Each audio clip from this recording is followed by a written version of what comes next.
Hi, வணக்கம். இப்போ நம்ம பேச போகிற கண்டிஷன் வந்து எண்டோமெட்ரியோசிஸ். அப்படின்னா என்ன அர்த்தம்னா, இப்போ நார்மலாக நம்ம கர்ப்பப்பைக்கு உள்ளார அந்த எண்டோமெட்ரியல் கேவிட்டி பீரியட்ஸ் ஆகிறதுக்குன்னு ஒரு இடம் இருக்கு இல்லையா, அதுக்குள்ளே மட்டும் இருக்கிற டிஷ்யூஸ் தான் எண்டோமெட்ரியல் டிஷ்யூஸ். இது வந்து யூஸ்வலாக கர்ப்பப்பைக்கு உள்ளே தான் இருக்கணும். ஆனால் சில பேருக்கு இது கர்ப்பப்பையை தாண்டி எக்டோபிக் சைஸில், அதாவது நீங்கள் சினைப்பை மேலே, யூரின் பை மேலே, குடலை சுற்றி, லங்ஸு கிட்ட, பிரெயினில், தொப்புளில் ஏதாவது ஆப்ரேஷன் வயிற்றில் ஆயிருந்ததுன்னா அந்த ஸ்காரில், இந்த மாதிரி இடத்துலலாம் இந்த டிஷ்யூஸ் உட்காந்துட்டு அது வந்து சிவியர் பெயினை உண்டு பண்ணும். ஸோ வாழ்க்கையவே முடக்கிற அளவுக்கு பெயின் சிவியராலாம் சில பேருக்கு இருக்கும். ஸோ அதனால தான் இன்னைக்கு இந்த டாபிக் எடுக்கிறேன். ஸோ எண்டோமெட்ரியோசிஸ்னா எக்டோபிக் சைஸில் எண்டோமெட்ரியல் டிஷ்யூஸ் போய் டெபாசிட் ஆகிட்டு நீங்கள் பீரியட்ஸ் மாதம் மாதம் எப்படி ஆகுறீங்களோ அதே மாதிரி எந்த இடத்துல இருக்கோ அங்கேயே அதுவும் அந்த டிஷ்யூஸும் ப்ளீடிங் உண்டு பண்ணும். ஆனால் அந்த ப்ளீடிங் வெளியில ஏறத்துக்கு வழி இல்லை இல்லையா? இப்போ நீங்கள் பீரியட்ஸ் ஆகுது, ப்ளீடிங் ஆகுதுன்னா அது வெஜனா வழியே உங்களுக்கு வெளியில ஒரு அவுட்லெட் இருக்கு போயிடுது. இப்போ உள்ள அப்டமன் கேவிட்டிக்குள்ளெல்லாம் எங்கேயாவது போய் உட்காந்துட்டு அது ப்ளீட் ஆச்சுன்னா அந்த ப்ளீடிங் வெளியில போகாதனால அது வந்து ஒரு இன்ஃப்ளமேஷன் வீக்கத்தை உண்டு பண்ணி பக்கத்தில் இருக்கிற உறுப்பு மேலெல்லாம் ஒட்டி அதெல்லாம் உறுப்பு எல்லாத்தையும் இழுத்து ஃபைப்ரோசிஸ் எல்லாத்தையும் ஒன்னோட ஒன்னா இணைக்க ட்ரை பண்ணும். அப்போ அதர்ஷன்ஸ் ஃபார்ம் ஆகுது. ஒவ்வொரு உறுப்பும் ஒட்டிக்கும், குடல்லாம் ஒட்டிக்கும். அப்போ என்னன்னா குடல் மூமெண்ட், நீங்க நார்மலா சாப்பிடும் போது இருக்கிற குடல் மூமெண்ட், இப்போ யூரின் பை மேல உட்காந்துருக்குன்னா அந்த யூரின் பை சுருங்கிறது, இந்த மாதிரி டைம்லலாம் யூரின் மோஷன் போகும்போது கூட உங்களுக்கு வலி இருக்கும். அதே மாதிரி பீரியட்ஸ் டைம் சிவியர் பெயின் இருக்கும். ஏன்னா எல்லா பக்கமும் ப்ளீட் ஆகுறதுனால. ஸோ இது எதனால வருது? இப்போ நார்மலாக இங்கே இருக்கிற டிஷ்யூ ஏன் எல்லா பக்கமும் இருக்கணும் அப்படின்னா இதுக்கு நிறைய காரணங்கள் இருக்கு. இதுல மேஜர் ஃபேக்டர் பார்த்தீங்கன்னா ரெட்ரோகிரேட் மென்சுரேஷன் சொல்றோம். அதாவது என்னன்னா நம்ம கர்ப்பப்பை கேவிட்டி இருக்கு இல்லையா, அது வந்து மேலே க்ளோஸ் ஆயிருக்காது. ஸோ ஏன்னா நம்ம கரு உண்டாகிறது டியூப்ல உண்டாகி கர்ப்பப்பைக்குள்ள வரதுக்கு அங்கே ஒரு பேசேஜ் இருக்கு. ஸோ நீங்க ப்ளீடிங் ஆகும்போது கர்ப்பப்பையில இருந்து வெளியில வர ப்ளீடிங்கு சிலது கொஞ்சம் மேலே அந்த டியூப் வழியா பின்னாடி பக்கமா ரிவர்ஸ்ல மேலே ஏறி டியூப் வழியா வெளியில வந்து, டியூப் வெளியில ஓப்பனா தான் இருக்கும் அப்டமன் கேவிட்டிக்குள்ள, அது வழியா லீக் ஆகி அங்க சுத்தி இருக்கிற உறுப்பு மேல எல்லாம் போய் அந்த டிஷ்யூஸ் உட்காரனால வர்றது. இதுதான் வந்து 90% ரீசன் ரெட்ரோகிரேட் மென்சுரேஷன். ஸோ இது எங்கெல்லாம் ஒட்டுதுன்னா உள்ள பெல்விக் கேவிட்டியில போனோம்னா கர்ப்பப்பைக்கு பின்னாடி இருக்கிற ஸ்பேஸ், பவுச் ஆஃப் டவுக்லஸ்ன்னு சொல்லுவோம். கர்ப்பப்பை மடிஞ்சிருக்கும், அதுக்கப்புறம் பின்னாடி குடல் ஆரம்பிக்கிற ரெண்டுக்கும் நடுவுல ஒரு பள்ளம் மாதிரி இருக்கும் அந்த இடத்துல. அதே மாதிரி யூரின் பை மேல ஃப்ரண்ட்ல, குடல் மேல, குடலுக்கு மேல பெரிட்டோனியம்னு சொல்லிட்டு ஒரு லேயர் இருக்கும், அது மேல எல்லாம் போய் டெபாசிட் ஆகும். இது அதே மாதிரி இப்போ அப்டமன்ல பார்த்தீங்கன்னா நம்ம செஸ்ட்ல லங்ஸ் ஹார்ட் இருக்கிற இடமும் கீழே வயிறு குடல்லாம் இருக்கிற போர்ஷனுக்கும் நடுவுல ஒரு தடுப்பு சுவர் மாதிரி டயஃப்ரம்னு சொல்லியிருக்கும், அதுல எல்லாம் போய் ஒட்டியிருக்கும்.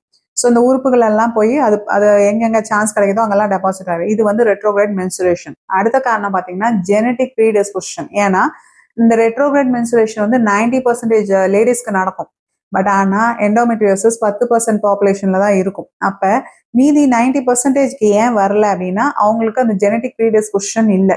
யாருக்கெல்லாம் அந்த ஜெனட்டிக் இன்வால்மெண்ட் மியூட்டேஷன்ஸ் வந்து எல்லாத்துலேயுமே இருக்கும். அதாவது நம்ம பீரியட்ஸ் உண்டு பண்ணுற ஈஸ்ட்ரஜன் ஹார்மோன் வந்து எவ்வளோ நேரம் ஃபங்க்ஷன் பண்ணணும், அது எப்படி மெட்டபலைஸ் ஆகி போகணும், நம்ம உடம்புல எவ்வளோ இன்ஃப்ளமேஷன் இருக்கணும், இம்யூனிட்டி நமக்கு எப்படி இருக்கு, எல்லா ஜீன்ஸையும் ஆல்ட்ரானவங்க இந்த ப்ராப்ளம்லாம் மாட்டுவாங்க. அதே மாதிரி இந்த ஜீன்ஸ் வந்து பரம்பரையாக வரலாம். ஸோ ஃபேமிலி ஹிஸ்ட்ரி இருக்கிறவங்களுக்கு 5லேருந்து 10 மடங்கு இந்த எண்டோமெட்ரியோசிஸ் வரதுக்கான ரிஸ்க் அதிகம். அதே போல இம்யூன் டிஸ்ஃபங்க்ஷன். இப்போ நார்மலாக நம்ம உடம்போட ஸ்ட்ரக்சர் எப்படி இருக்கும்னா, இம்யூனிட்டி எப்படி இருக்கும்னா, ஒரு இடத்துல இருக்க வேண்டிய செல்ஸ், இப்போ கர்ப்பப்பைக்குள்ள பீரியட்ஸ் ஆக வேண்டிய செல்ஸ் அங்கே தான் இருக்கணும். ஆனால் அது வேற இடத்துக்கு போறப்ப இது இந்த இடத்துல அப்நார்மலா இருக்குன்னு நம்ம இம்யூன் செல்ஸ்க்கு தெரியும். அது வந்து ஒயிட் செல்ஸ்ல மேக்ரோஃபேஜ், நேச்சுரல் கில்லர் செல்ஸ் எல்லாம் இருக்கு. அதெல்லாம் நம்மளோட சோல்ஜர்ஸ் மாதிரி, எது அப்நார்மலா இருந்தாலும் அதை ரிமூவ் பண்ணி கொல்றது அதெல்லாம் அதான் பண்ணும். ஸோ அந்த ஒயிட் செல் வந்து இந்த எண்டோமெட்ரியல் டிஷ்யூஸ் எல்லாம் அழிக்கணும். பட் சில ஜெனட்டிக் ப்ரீடிஸ்பொசிஷனால், அந்த மியூட்டேஷன்னால இந்த இம்யூன் செல்ஸ் ஃபங்க்ஷன் பண்ணாது. அப்போ அந்த எண்டோமெட்ரியல் செல்ஸ் எங்கெங்க டெபாசிட் ஆகுதோ அது அங்கேயே வளர்ந்து இன்ஃப்ளமேஷன் உண்டு பண்ணி அந்த வியாதியும் முத்த வைக்குது. அடுத்து பார்த்தீங்கன்னா சீலோமிக் மெட்டாப்ளேஷியான்னு சொல்லுவோம். மெட்டாப்ளேஷியானா என்ன அர்த்தம்னா, ஒரு செல்லு இயல்பா இப்போ குடல்ல இருக்க வேண்டிய செல்ஸ் குடல் செல்ஸாக தான் இருக்கணும், அங்க கர்ப்பப்பை செல்ஸ் வரக்கூடாது. அதே மாதிரி கர்ப்பப்பைக்குள்ள கர்ப்பப்பை செல்ஸ் தான் இருக்கணும். ஒன்று இன்னொன்னா மாறுறது. ஸோ பெரிட்டோனியல் டிஷ்யூஸ்லாம் எண்டோமெட்ரியல் டிஷ்யூஸ் தான் மெட்டாப்ளேசியா ஆகிறது. ஏன் இது மாறுது அப்படின்னா இந்த பெரிட்டோனியல், இந்த குடல்ல சுற்றி இருக்கிற டிஷ்யூஸும் இந்த எண்டோமெட்ரியல் டிஷ்யூஸ் கர்ப்பப்பைக்குள்ள இருக்கிற டிஷ்யூஸும் அதோட மேல பேரண்ட் செல்ஸ் பார்த்தீங்கன்னா அது எங்கிருந்து ஆரம்பத்துல முதல்ல ஒரு செல் இருக்கும், அதுல இருந்து அது பிரிஞ்சு பிரிஞ்சு வெரைட்டி மாறி மாறி சேஞ்ச் ஆகி தான் வேற வேற லைனுக்கு செல்ஸ் போகும். அந்த பேரண்ட் செல் இருக்கு இல்லையா, அது வந்து ரெண்டுக்கும் காமன். ஸோ இந்த பெரிட்டோனியல் செல்ஸ் சில இன்ஃப்ளமேஷன், ஏதாவது ஒரு ஈஸ்ட்ரஜன் டாமினன்ஸ் இந்த மாதிரி காரணத்தினால இது வந்து மெட்டாப்ளேசியா ஆகி எண்டோமெட்ரியல் டிஷ்யூஸ் செல்ஸா இருக்க வேண்டிய இடத்துல அதுவே எண்டோமெட்ரியல் செல்ஸா மாறிக்கிறது. இது வந்து ஒரு கான்செப்ட். அடுத்து பார்த்தீங்கன்னா ஸ்டெம் செல் தியரி. ஸ்டெம் செல்ஸும் அதே மாதிரி தான். ஸ்டெம் செல்ங்கிறது அந்த செல்லு எதுவா வேணாலும் உருவாகலாம். அந்த மாதிரி போன் மேரோல இருக்கிற ஸ்டெம் செல்ஸ், நம்ம எலும்பு மஜ்ஜையில் இருக்கிறது, அதே மாதிரி எண்டோமெட்ரியல் ஸ்டெம் செல்ஸ், இதெல்லாம் வந்து வேற இடத்துல எண்டோமெட்ரியல் டிஷ்யூஸா மாற்றி ஃபங்க்ஷன் பண்றது, அதுவே மாறிக்கிட்டு. ஸோ இது ஒரு கான்செப்ட். இன்னொன்று என்னன்னா பிளட் லிம்ஃபாட்டிக் ஸ்ப்ரெட், அதாவது இந்த கர்ப்பப்பைக்கு போற ரத்த குழாய் அந்த நில்நீர்னு சொல்றாங்களே அது வழியா லிம்ஃபாட்டிக் ட்ரைனேஜ் வழியா எல்லா பக்கமும் ஈவன் லங்ஸ், பிரெயின், ஸ்கார் டிஷ்யூஸ்ல, தொப்புள்ள எல்லா உறுப்புலையும் அது வந்து டெபாசிட் ஆகிறதுக்கு இந்த பிளட் சப்ளையும் லிம்ஃபாட்டிக் ட்ரைனேஜும் ஹெல்ப் பண்ணுது. ஸோ அடுத்து பார்த்தீங்கன்னா எம்ப்ரியோனல் டெவலப்மெண்டல் ப்ராப்ளம், அது என்னன்னா முலேரியன் டிஷ்யூஸ்ன்னு இருக்கும். அதாவது நம்ம குழந்தையில கருவா இருந்தப்ப, நம்ம அம்மா வயிற்றுக்குள்ள கருவா இருந்தப்ப சில உறுப்புகள்லாம் ஃபர்ஸ்ட் ஒரு பேசிக் ஃபங்க்ஷனுக்கு வளரும். பட் அது பெருசாகும் போது, ஒரு மெச்சூர் பேபி ஆகும்போது சில உறுப்புகள் சுருங்கிட்டு வேற உறுப்பா டெவலப் ஆகி வரும். அது ரெம்னன்ஸா, அதாவது மிச்சம் மீதியா சில டிஷ்யூஸ் வந்து அப்படியே டார்மெண்டா இன்ஆக்டிவா அப்படியே நின்று போயிடும். லைஃப் லாங் நமக்கு வந்து அது இன்ஆக்டிவாவே இருக்கும். எல்லாருக்குமே இந்த மாதிரி டிஷ்யூஸ்லாம் உடம்புல இருக்கும். இந்த மாதிரி எண்டோமெட்ரியல் டிஷ்யூஸ் இருக்கிற இடம் டார்மெண்டா இருக்கிறது பிறந்ததுல இருந்து நார்மலாவே இருக்கும். பட் ஆனா அந்த பொன் குழந்தை வந்து ஏஜ் அட்டன் பண்றப்பதான் அந்த ஈஸ்ட்ரஜன் ஹார்மோன்லாம் ரிலீஸ் ஆகுது. அந்த மாதிரி ஹார்மோன் வரும்போது திடீர்னு அந்த டார்மெண்டா இன்ஆக்டிவா இருந்த இடம் ஆக்டிவேட் ஆகி அங்க எண்டோமெட்ரியல் டிஷ்யூஸ்லாம் உருவாகி இந்த பிரச்சனையை கொண்டு வரலாம். அடுத்தது பார்த்தீங்கன்னா கிரானிக் இன்ஃப்ளமேஷன்.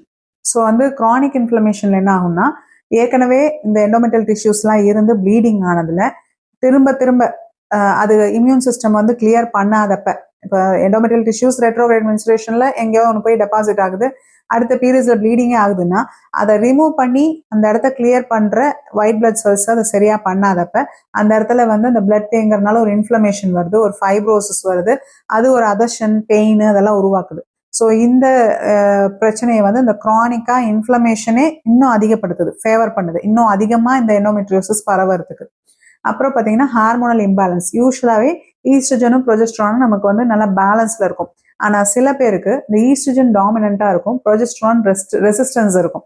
ஸோ அப்போ என்ன ஆகும்னா அந்த ஆன்டி ப்ராலிஃபரேட்டிவ் எஃபெக்ட், அதாவது இந்த செல்ஸ் பரவாமல் இருக்கிற ப்ரொஜெஸ்ட்ரானோட ஃபங்க்ஷன் வந்து சப்ரஸ் ஆகி ஈஸ்ட்ரஜன் வந்து அதை நல்லா டெவலப் பண்ணி விடுது. அப்போ இந்த எண்டோமெட்ரியோசிஸ் இருக்க வளர்ந்துகிட்டே போய் காம்ப்ளிகேஷன் உண்டு போகணும். ஸோ அடுத்து பார்த்தீங்கன்னா என்விரான்மெண்டல் டாக்ஸின்ஸ். இப்போ நம்ம ஃபேக்ட்ரியிலேருந்து ரிலீஸ் ஆகிற புகையெல்லாம் இருக்குல்ல, அதில் டயாக்சின்ஸு, அதே மாதிரி பிளாஸ்டிக்லேருந்து வர கெமிக்கல்ஸு, அதே போல் நம்ம பெஸ்டிசைட்ஸ், சாப்பிட்ற உணவில் இருக்கிற உரம், காஸ்மெட்டிக்ஸ்லாம் இருக்கிற தாலேட்ஸ், நம்ம ஹேர் டை, நம்ம காஸ்மெட்டிக்ஸ் யூஸ் பண்ணுறதுலாம் இருக்கிற கெமிக்கல்ஸு, இதெல்லாம் போயிட்டு ஈஸ்ட்ரஜனை தூண்டி விடுறது. நமக்கு நிறைய ஈஸ்ட்ரஜன் இருக்கிற மாதிரி, உடம்புல இருக்கிற மாதிரி அதை மெயின்டைன் பண்ணும். ஸோ இந்த காரணத்தினால எண்டோமெட்ரியோசிஸ் டெவலப் ஆகுது. ஸோ இத்தனை ரீசன் நான் சொல்றேன், இவ்வளோ காரணத்தினால எண்டோமெட்ரியோசிஸ் வருதுன்னு. ஆனா ஏன் எல்லாத்துக்கும் வரலன்னா, இந்த மெக்கானிசம் என்னன்னா 90% லேடிஸ்க்கு ரெட்ரோகிரேட் மென்ஸ்ட்ரேஷன், அதாவது பேக் ஃப்ளோவும் இருக்கு.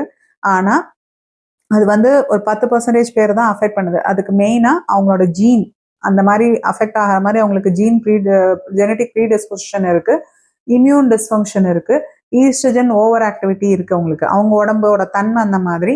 அதே போல கிரானிக் இன்ஃப்ளமேஷன் அவங்க உடம்புல இருக்கு. அப்ப இந்த ஃபேக்டர்ஸ் எல்லாம் ஹார்மோனல் இம்பேலன்ஸ், இந்த இம்யூன் டிஸ்ஃபங்க்ஷன், அந்த ட்ரிகர்ஸ் எல்லாம் இருக்கும்போது அந்த எண்டோமெட்ரியல் செல்ஸ் வந்து நல்லா வளர்றதுக்கு க்ரோத் ஃபேக்டர்ஸும் இந்த கிரானிக் இன்ஃப்ளமேஷன்ல உருவாகுது. இந்த க்ரோத் ஃபேக்டர்ஸ்லாம் என்ன பண்ணுன்னா, இந்த எண்டோமெட்ரியோட்டிக்ஸ் டிஷ்யூஸ் எங்கெல்லாம் டெபாசிட் ஆகுதோ அதை நல்லா வளர்த்தி அது வந்து அழியாம அதுக்கு பிளட் சப்ளைலாம் கொடுத்து மாசம் மாசம் அது வந்து பிரச்சனை கொடுக்குற மாதிரி அதை வளர்த்தி விடுது. ஸோ இதனால நமக்கு கிரானிக் பெல்விக் பெயின், வலி நிறையா இருக்கிற மாதிரி, எப்பயுமே வலி இருக்கிற மாதிரி, அதே போல ஃபைப்ரோசிஸ், அந்த உறுப்பெல்லாம் இழுக்கிறனால எல்லா உறுப்புலையும் பெயின், அப்புறம் அதர்ஷன்ஸ், உறுப்பு ஒன்னோட ஒன்று ஒட்டிக்கிறது, யூரின் சிம்டமு, பவல் சிம்டமு, ஏன்னா எல்லாம் இழுத்துக்குது உறுப்பெல்லாம். அதே மாதிரி செக்ஷுவல் இன்டர்கோர்ஸ் அப்போ பெயின், பீரியட்ஸ் ஆனால் ரொம்ப வலி, வயிறு ஃபுல்லாக வலி, இந்த மாதிரி பிரச்சனைகள்லாம் இவங்களுக்கு காமனாக இருக்குது. ஸோ இந்த ஈஸ்ட்ரஜன் வந்து எப்படி இந்த கண்டிஷனை இன்க்ரீஸ் பண்ணுது அப்படின்னா, ஈஸ்ட்ரஜன் ஓவர் ஆக்டிவிட்டி எங்கெல்லாம் இருக்கோ அவங்களுக்குலாம் இது வந்து ஹை ப்ரீடிஸ்பொசிஷன் இருக்கும். ஏன் அப்படின்னா இது எப்படி இதெல்லாம் நடக்குது அப்படின்னா, ஏர்லி மெனார்கி, அதாவது இந்த பெண் குழந்தைங்கலாம் சின்ன வயசுல ஏஜ் அட்டன் பண்ணிடுறாங்களே, அப்போ பார்த்தீங்கன்னா ஈஸ்ட்ரஜன் எப்போ இருக்கும்னா நம்ம ஏஜ் அட்டன் பண்ணதுலேருந்து மெனபாஸ் ஆகிற வரைக்கும் தான் அந்த ஹார்மோனோட ஃபங்க்ஷன் இருக்கும். ஸோ ரொம்ப ஏர்லியராக ஏஜ் அட்டன் பண்ணவங்களுக்கு நிறைய வருஷம் ஈஸ்ட்ரஜன் இருக்கும். ஸோ நிறைய ஈஸ்ட்ரஜன் எக்ஸ்போஸ் ஆனவங்களுக்கு தான் அந்த கண்டிஷன் வருது. So early menarche. அப்புறம் பார்த்தீங்கன்னா ஹெவி ப்ளீடிங், நிறைய ப்ரொலாங்டா ப்ளீடிங் ஆகிறப்ப, பீரியட்ஸ் அப்போ நிறைய ப்ளீடிங் ஆகிறவங்களுக்கு இந்த ரெட்ரோகிரேட் மென்ஸ்ட்ரேஷன் அதிகமாக இருக்கும். அதுக்கப்புறம் பீரியட்ஸ் வந்து சீக்கிரம் வருது. இப்போ வருஷத்துக்கு ஒரு 35 நாளைக்கு ஒருக்கா சைக்கிள் ஆகிறவங்க பார்த்தீங்கன்னா வருஷத்துக்கு 12 சைக்கிளே இருக்காது, ஒரு 10 சைக்கிள் தான் இருக்கும். அதே சமயம் 20 நாள் 25 நாள்லயே பீரியட்ஸ் ஆகிட்டே இருக்கிறவங்களுக்கு பார்த்தீங்கன்னா வருஷத்துக்கே 15 சைக்கிள் 18 சைக்கிள் வரும். அப்போ அவங்க அதிகமாக ஈஸ்ட்ரஜன் எக்ஸ்போஷருக்கு உள்ளாகிறாங்க. ஸோ அவங்களுக்கு இந்த ரிஸ்க் அதிகமாக இருக்கும். அதே போல குழந்தை அதிகமாக பெற்றுக்காதவங்க, லேட்டாக குழந்தை பெற்றுக்கிட்டவங்க, ஏன்னா பிரெக்னன்சி அப்பெல்லாம் பார்த்தீங்கன்னா பிரெக்னன்சி லாக்டேஷன் இந்த டைம்லலாம் பீரியட்ஸே வராது. லாக்டேஷன் அப்போ கூட சில பேருக்கு லாக்டேஷன் அமனோரியான்னு சொல்லிட்டு இந்த ஹார்மோன்ஸ்லாம் இல்லாமல் பீரியட்ஸ் இல்லாமல் இருக்கும். ஸோ ஒரு வருஷம் 2 வருஷத்துக்கு அவங்களுக்கு அந்த ஈஸ்ட்ரஜன் எக்ஸ்போஷர் வந்து குறையும். இப்போ 4-5 குழந்தை பெற்றவங்களுக்கு அத்தனை வருஷம் எக்ஸ்போஷர் குறையுது. இதே லேட்டாக குழந்தை பெற்றுக்கிட்டவங்களோ இல்லை ஒரு குழந்தையோட நிறுத்துறவங்களுக்கோ அந்த எக்ஸ்போஷர் வந்து அதிகமாகுது.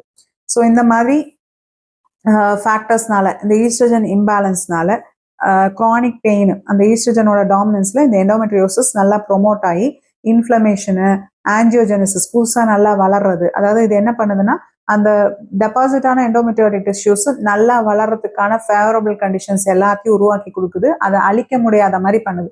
ஸோ அதனால தான் நமக்கு ப்ராப்ளம் பர்சிஸ்ட் ஆகுது. ஸோ இது வந்து இந்த சிம்டம்ஸ் எல்லாம் சிவியராக இருக்கிறது எப்படி நீங்கள் மேனேஜ் பண்ணுங்கிறத மீண்டும் பேசலாம்.